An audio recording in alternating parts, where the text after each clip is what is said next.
സ്ത്രീ പുരുഷ സങ്കലനം, സ്ത്രീകളും പുരുഷന്മാരും ഒന്നായി ഒരുമിച്ച് കൂടി ഇടകലർന്നുള്ള ഏത് പദ്ധതി കൊണ്ടുവന്നാലും അത് ഇവിടുത്തെ ദീൻ പൊളിക്കാനുള്ള പദ്ധതിയാണ് എന്ന് നമ്മൾ മനസ്സിലാക്കണം, വളരെയധികം ചിന്തിക്കണം. അതിന് എല്ലാവരും അത്തരം പ്രവർത്തനങ്ങൾക്ക് കൂട്ടുനിൽക്കരുത് എന്നുകൂടി നിങ്ങളോട് ഞാൻ ഓർമ്മപ്പെടുത്തി എൻ്റെ വാക്കുകൾ നിർത്തുന്നു. ഇന്ന് തന്നെ നമ്മൾക്കെതിരായി പത്രത്തിൽ ധാരാളം വരുന്നു. എന്താ ഈ മുസ്ലിയാക്കന്മാർ യാഥാസ്ഥികന്മാരാണ്, അവർക്ക് ലോകം തിരിയാത്തവരാണ് എന്നൊക്കെ പറഞ്ഞുകൊണ്ട് നമ്മളെ പരിഹസിച്ചുകൊണ്ടിരിക്കുന്നു.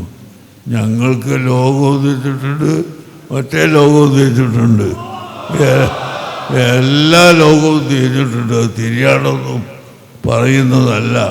പക്ഷേ ഈ കൗമ് അധപ്പതനത്തിലേക്ക് പോകുമ്പോൾ അതിൽ നിന്നും രക്ഷിക്കുന്ന കർത്തവ്യ ആലിമീങ്ങൾക്ക് ഉണ്ട്. അതുകൊണ്ട് തന്നെയാണ് ആലിമീങ്ങൾ ഇതൊക്കെ പറയുന്നത് എന്ന് ഞാൻ ഓർമ്മപ്പെടുത്തുന്നു.